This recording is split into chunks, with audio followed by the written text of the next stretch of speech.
주보 안에 있는 본문 같이 다 지르셔서 같이 본문을 읽도록 하겠습니다.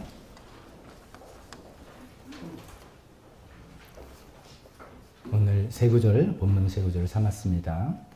먼저 누가복음 12장 또 다시 한번 읽고 골로새서 빌립보서로 이어지겠습니다. 먼저 누가복음 시작. 너희는 조심하여 온갖 탐욕을 멀리하여라. 재산이 싸고 넘치더라도 사람의 생명은 거기에 달려있지 않다. 자기를 위해서는 재물을 쌓아두면서도 하나님께 대하여는 부요하신 사람은 이와 같다. 이어서 골로새서 시작.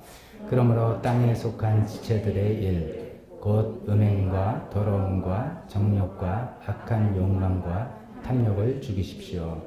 탐욕은 우상숭배입니다. 빌립보서 말씀입니다. 시작. 내가 궁핍해서 이렇게 말하는 것이 아닙니다. 나는 어떤 처지에서도 스스로 만족하는 법을 배웠습니다.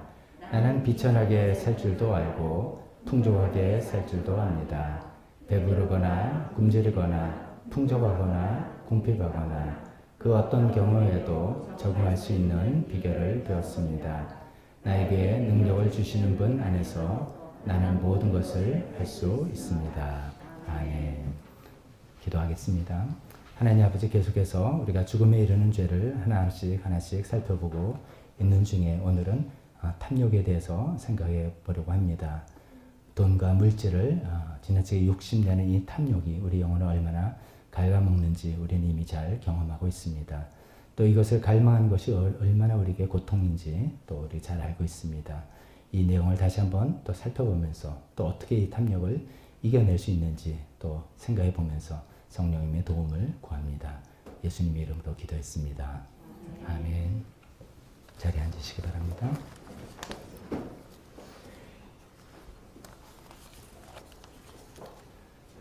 오늘은 탐욕에 대해서 하나님 말씀 전하겠습니다. 탐욕은 부제가 우상숭배의 죄다. 우상숭배의 죄다라는 말씀입니다. 탐욕은 죄송합니다. 많은 사람들이 이제 다 경험을 해보고 또 이렇게 싸워나가는 또 보편적인 죄일 텐데요. 뭐 쉽게 말해서 돈과 재물을 욕심내는 것이죠. 뭐 오래전부터 이것이 죄다, 경계해야 된다라는 것들 라고 일컬어졌고요. 예수님께서 이제 예수님 가르침할 때 이제 어떤 죄를 경계해야 된다라고 이야기하실 때 어떤 성적인 죄, 간음죄라든지 이런 것보다도 더 물질적인 죄를 훨씬 더 많이 언급하셨다. 이런 이야기를 합니다. 그러니까 예수님이 이제 말씀하신 그 주제를 이렇게 쭉 뽑아 보니까 돈과 물질에 관한 그 내용이 가장 많았다 하는 거죠. 그러면 그만큼 이제 2000년 전에 그렇게 식민지배를 살던 그 유대 사회에서도 이 문제가 제일 현실적인 문제였다는 그런 뜻이 되겠죠. 옛날에 그랬는데 지금은 더 문제가 되겠죠. 지금 우리가 살고 있는 시대를 자본주의 시대라고 그러지 않습니까? 자본주의 시대는 어떻게 보면은 이 탐욕이 보통 탐욕이 나쁘다, 악이다 이렇게 생각을 쭉 해왔다면 인류 역사관에 해왔다면 자본주의 시대 들어오면 그게 왜 악이지? 그건 선이잖아. 이렇게 생각하는 이미지 변신이 일어나는 것이죠. 왜냐하면 자본주의란 건 그냥 끊임없는 이제 물질적인 성장 위에서만 지탱되는 체계인데 끊임없이 성장을 위해서 가장 필요한 것이 인간의 탐욕이죠. 어느 날 우리들이 아무런 물질에 대한 욕심도 없고 생각도 없고 물건을 사도 살 마음도 없고 구매력이 아니라 살 마음이 없고 다들 검소한 마음으로 다들면 자본주의 체제는 큰 문제가 되겠죠. 이게 다 인간의 탐욕을 연료로 해서 계속 나가는 기차와 같다라고 이렇게 표현할 수 있는 그런 시대에 우리가 살고 있기 때문에 이 탐욕은 더욱더 우리에게 현실적인 문제인데 아까 말씀드린 것처럼 악의 이미지가 아니라 그거 왜 나빠? 좋은 거지. 라고 생각하는 이미지 변신을 하게 되는 시대입니다. 신앙적으로도 그걸 기복신앙 혹은 번영신앙, 번영해야 된다. 하나님의 축복을 번영한다. 이런 신학에서는 부유함이 하나님의 축복의 뚜렷한 증거다. 이렇게 이야기하니까 부유함이 하나님의 축복의 증거일 수 있죠. 증거 있죠. 그렇지만 그것이 가장 뚜렷한 증거고 그것만이 증거다. 뭐 이런 식으로 과도하게 말하게 되는 이런 것까지 이제 오늘날에 있기 때문에 탐욕이라는 주제가 옛날보다는 더 우리에게 좀 와닿는 또 중요한 주제가 아닌가 싶습니다. 탐욕은 이제 뭐 여러분 우리 잘 알죠. 돈과 재물, 제가 이렇게 그냥 표현을 하겠습니다. 돈과 재물에 대해서 어떤 욕구를 갖고 있는데 이게 저항하기 힘든 강렬한 욕구다. 웬만한 욕구가 아니라 그거를 뿌리치기 힘들 정도로 굉장히 강렬한 욕구고 웬만해서는 만족이 안 되는 이 정도면 됐어. 우리가 다 말은 돈 나 벌 만큼 벌었어. 나 가질 만큼 가졌어. 라고 하지만 조금 더 욕심이 생기는 거기를 뿌리치기 어려운 그런 성격을 갖고 있는 죄다는 것이죠. 한 번쯤 여러분 들어보셨을 이제 미국의 석유왕 존 락펠러 이야기일 것입니다. 이 사람이 이제 1937년도에 죽은 사람이에요. 그러니까 뭐 지금 그 당시 37년도 그가 죽을 때 당시 재산 그의 재산이 그 당시 가치로 14억 달러였다고 합니다. 14억 달러면 뭐 우리 지금으로 보면 뭐 별로네 이렇게 하겠지만 현재 가치로 이렇게 누가 어떻게 환산해 보니까 그게 488조 원이래요. 그 정도래요. 488조 원. 요즘 현재 가장 부자가 누굽니까? 전 세계에서 가장 부자. 일론 머스크라고 그럽니다. 일론 머스크가 가장 부자인데 그 사람이 3,350억 달러 우리 돈으로 환산하면 393조 원이래요. 그러니까 일론 머스크가 지금 뭐 타의 추종을 불하는 부자가 됐다 그러는데 그 사람보다도 더 훨씬 부자였던 락펠러입니다. 근데 이제 그 사람이 이제 기자들과 인터뷰를 하는데 기자가 이제 락펠러 씨, 당신 정말 재산이 많은데 당신이 그 많은 재산에 만족하십니까? 라고 질문했더니 아니요. 그러더래요. 그래서 아니 그럼 당신은 고을이 뭐냐? 어느 정도만 벌면 어느 정도 더 있으면 만족하겠습니까? 그랬더니 그 한 유명한 말이잖아요. 조금만 더. 영어로 just a little bit more. 조금만 더 있으면 만족하겠다. 만족하지 않는다는 소리죠. 이게 뭐 실화인지 아닌지 몰라요. 이제 그냥 한간에 떠다닌 이야기인데 그냥 우리의 그 만족하지 못하는 탐욕에 대해서 제일 잘 설명하는 이야기인 것 같습니다. 이 탐욕은 돈이 많은 사람들만의 문제가 아니라 돈 있으면 있는 대로 또 없으면 없는 대로 갖게 되는 이 강력한 유혹이고 죄라는 것은 우리가 다 잘 알 것입니다. 이 탐욕이 이제 만족할지 모르는 그런 성격을 갖고 있다라고 처음 말씀드리면 두 번째로 생각할 때 탐욕은 사실은 좋은 욕구에서 출발한 거예요. 좋은 욕구가 망가진 거죠. 죄로 인해서 망가진 거죠. 왜냐하면 어떤 소유에 대한 갈망 이런 거는 하나님께서 주신 선한 욕구죠. 하나님께서는 우리 인간이 어떤 것을 소유하고 그것을 이용하고 즐기고 사용하는 것을 좋아하는 하게 하는 어떤 건강한 선한 욕구를 주셨습니다. 그것 때문에 우리가 어떤 활동도 하고 하지 않겠습니까? 그런데 이제 이게 죄로 인해서 타락하고 물들어서 좀 전에 말씀드린 것처럼 과도하게 우리가 이제 정말로 정신 차리고 정말로 절제하고 하나님 도움이 아니면 이거를 이렇게 컨트롤을 하지 못하고 만족이 되지 않는 그런 탐욕으로 바뀌게 되는 것이죠. 이 말씀은 이제 탐욕이 원래 좋은 욕구가 망가진 것이다. 제가 이 말씀을 드리고 싶은데 이것이 더 중요한 이유는 탐욕 이야기하면 그런 거 간두고 반대편으로 가죠. 그걸 반대를 뭐라고 합니까? 금욕. 그러니까 탐욕을 피해서 금욕주의로 가는 것. 이건 올바른 해결책은 아니죠. 왜냐하면 그 욕구 자체는 건강하고 좋은 것이기 때문에 그거를 얼마큼 우리가 조절하고 건강하게 유지하느냐 이것이 관건이겠죠. 그러면 이제 이런 질문이 들 수 있습니다. 내가 이제 그 물건을 소유하고 갖고 싶은 이 욕구 자체가 문제가 아니구나. 그 욕구 자체는 하나님께서 주신 자연스러운 건데 나의 이 욕구가 건강한 상태인지 아니면 좀 탐욕의 상태로 지금 가고 있는지를 내가 어떻게 알겠는가. 이런 걸 한번 생각해 볼 만한 어떤 질문이 들지 않겠습니까? 여기 대해서 이제 제가 어떤 다른 목사님의 그 설교문을 통해서 좀 많이 힌트를 얻어서 이렇게 말씀을 전해봅니다. 탐욕의 5가지 단계.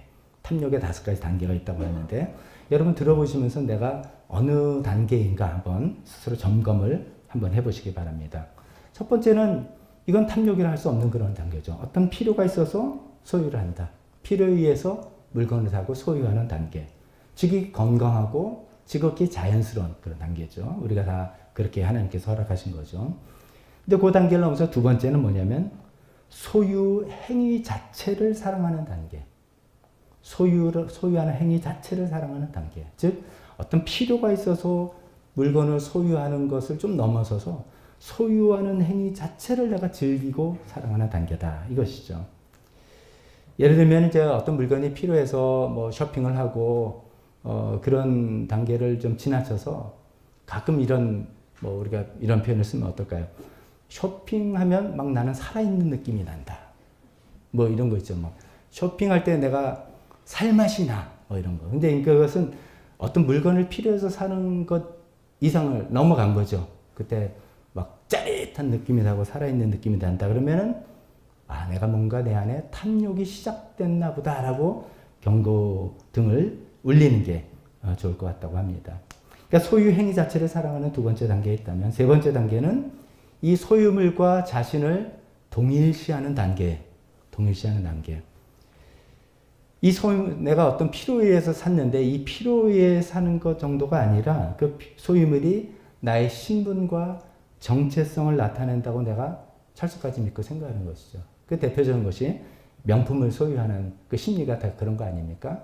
명품이란 물건이 필요해서 산 게 아니라 그 명품을 소유할 때 나는 이러한 가치 있는 사람이야 라는 것들을 스스로도 만족하고 보여주기 위한 그런 것들이죠. 그럼 명품은 소유하면 안 되냐? 뭐 그런 말은 아니죠. 뭐 그런 건 이제 우리가 여유도 되고 뭐 이렇게 되면 또 사회생활도 하고 그러면 그런 것들이 어느 정도 뭐 있는 것도 필요할지도 모르겠습니다. 근데 이제 그런 나의 그 마음 상태의 단계는 것이죠.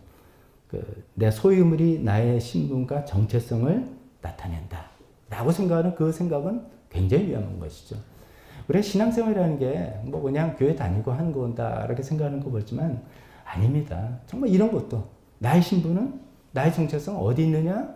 그런 물건과 어떤 눈에 보이는 게 아니라 하나님과 나의 관계다. 이런 것을 끊임없이 우리가 또 상기시키고 그것을 붙들고 하는 게 놀라운 차원이 다른 그런 이야기죠. 근데 이제 하여튼 세 번째, 소유물과 자신을 동일시하는 단계. 대표적으로 명품을 너무 명품만이 의존한다든지 사랑한다든지 하는 것이 될 수도 있겠고요. 네 번째 단계는 거기서 더 나가서 소유물에 의해서 소유당하는 단계. 이 표현을 들으니까 꼭 옛날 그 표현이 생각났습니다. 술을 마실 때 처음에는 내가 술을 마시고 두 번째는 술이 술을 마시고 그걸 넘어가면 술이 나를 마신다. 뭐 이런 이야기 들어본 적이 있습니다. 근데 그런 거 비슷한 거예요. 처음에는 필요해서 물건을 샀다가 두 번째는 사는 행위 자체를 막 사랑하다가 나머지는 이 소유물이 나를 소유하는 그런 단계인 것이죠. 그것은 뭐냐면 내가 뭐 원하는 게 있는데 그게 없다. 그러면 막 안절부절 못하고 자신의 존재 자체가 흔들리는 것 같고 뭐 하는 이제 우리 교인들한테는 뭐 없을 거라고 제가 확신합니다만 그런 병적인 단계로 이제 가는 것이죠. 그 다음에 마지막 단계는 다른 사람의 소유물을 나는 없는데 다른 소유물을 수단과 방법을 가리지 않고 뺏으려고 하는 단계까지가 이제 뭐 도둑질을 하는데 물건이 없어 도둑질하는 거와는 종류가 다른 그런 것이죠.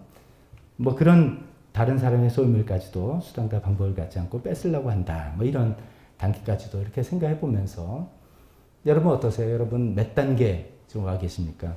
1단계 난 필요에 의해서 물건을 사고 소유한다. 아주 건강하고 좋은 단계죠. 뭐 굉장히 올바른 단계일 것 같습니다. 근데 누구는 이제 그건 너무 지나쳐서 갖고 있는 물건 싫다 해서 남들의 필요에 무관심하고 남들에게 나눠주는 것조차도 신경 쓰지 않는다. 그럼 또 다른 극단으로 가는 것이죠. 이 탐욕이라는 것이 이렇게 방향이 가는 방향이 이제 점점 이렇게 병적이고 우리를 영혼을 망치고 사회생활을 망치는 단계로 가는 그런 무서운 욕구라는 것을 우리가 생각해 본 것이죠. 근데 세 번째로 생각할 것은 그보다 더 중요한 건 항상 신앙적인 거니까 신앙적으로는 탐욕은 우상숭배다라는 말입니다. 골로새서 3장 오늘 본문으로 두 번째 삼은 것이 그 내용 아닙니까? 탐욕은 우상숭배다. 우리 옛날 개역개정에서는 탐심은 우상숭배다. 그러니까 탐심이라고 번역했습니다. 탐욕과 탐심 똑같은 의미인데 생각을 해보는 것이죠. 왜 탐심이 우상숭배라는 말인가? 그것은 이제 여러 가지로 생각해 볼 수 있겠지만 또 이렇게 생각해 볼 수 있습니다. 우리가 보통 생각하는 게 돈과 재물. 돈과 재물이 왜 우리가 그걸 좋아하고 추구하는가 하면은 이것이 있으면 나한테 어떤 만족을 준다라고 생각하는 거죠. 돈 있으면 만족이 되고 그것을 의지할 때 내가 안전이 보장이 된다. 이렇게 여기는 우리가 그렇게 뭐 구체적으로 늘 생각하지 않습니다만 이건 거의 무의식적으로 그렇게 되는 거죠. 돈과 재물이 있으면 기분이 좋은 거예요. 통장에 뭐 1,000만 원이 어떻게 딱 들어오고 막 이렇게 점거만 쌓이면 흐흐흐 하면서 기분이 뭐 세상을 가진 것처럼 편하고 갑자기 마음이 넓어서 뭐 필요해 뭐 이렇게 되기도 하고 어떤 일을 닥쳐도 뭐 괜찮을 것 같아요. 그냥 뭐 돈 있으니까 좀 내가 할 수 있어 이렇게 할 것 같은. 그러니까 나에게 진정한 만족을 주고 나의 안전을 보장한다라고 이제 우리가 생각하는 것이죠. 실제로 그렇지 않습니까? 돈이 있으면 돈이 많으면 우리 삶의 많은 문제들을 해결할 수 있지 않습니까? 돈 있으면 이제 편하죠. 그리고 내가 돈이 좀 제법 있으면 아무도 나를 함부로 건드리지 못합니다. 굉장히 내 삶이 아주 편리해지죠. 그 삶의 많은 문제를 해결해 주는 것이 돈이라는 것을 우리가 경험적으로 수없이 경험해 봤기 때문에 그 돈과 재물이 있으면 진정한 만족을 돈과 재물이 나한테 주는 것이고 그것이 나의 안전을 보장해 준다는 것을 계속 사회생활 하면서 자라나면서 간접적으로 직접적으로 배워 나가게 되는 것이죠.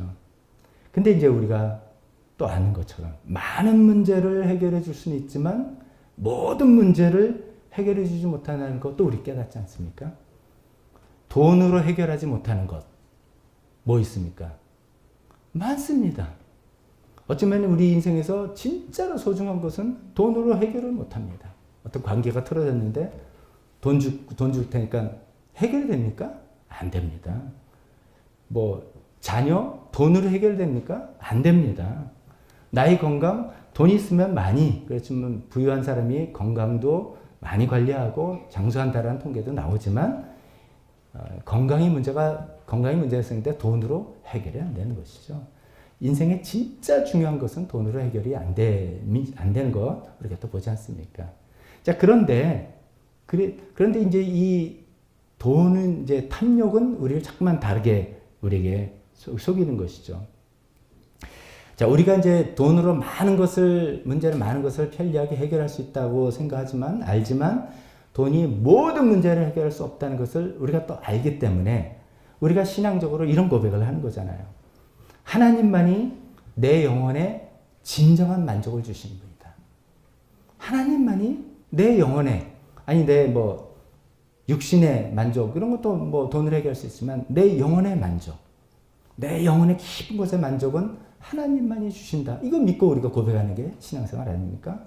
또 하나님만이 나를 안전하게 지켜 보호해 주신다.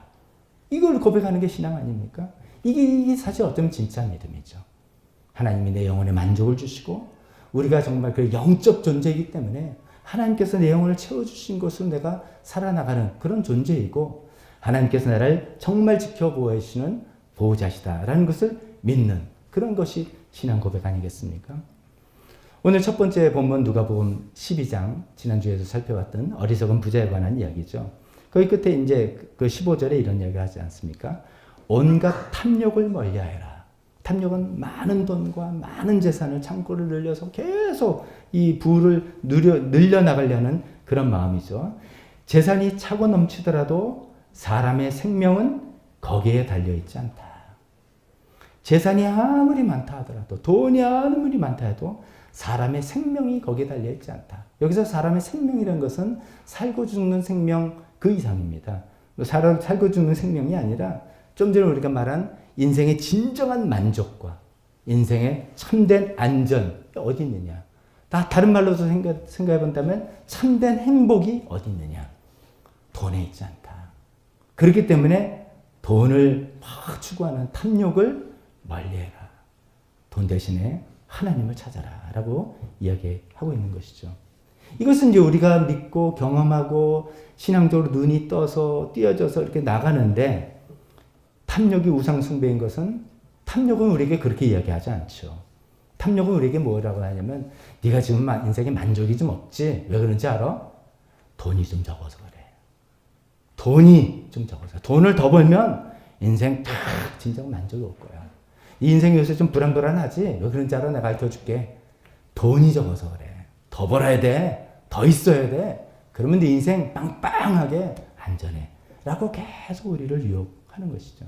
이것이 마치 다른 신처럼 우리에게 다가오기 때문에 그 탐욕은 우상숭배다라고 이야기하고 있는 것이죠. 다시 한번 고백하죠.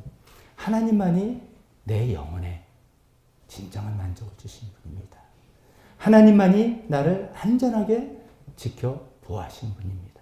물론 돈이 많고 재산이 많으면 어느 정도 내 삶에 편리함이 있다 할지라도 내 삶의 전부를 해결해 줄 수 없습니다. 라는 그런 고백 가운데 우상숭배가 되는 이 탐심과 탐욕을 우리가 또 벗어날 수 있게 될 거라 생각합니다.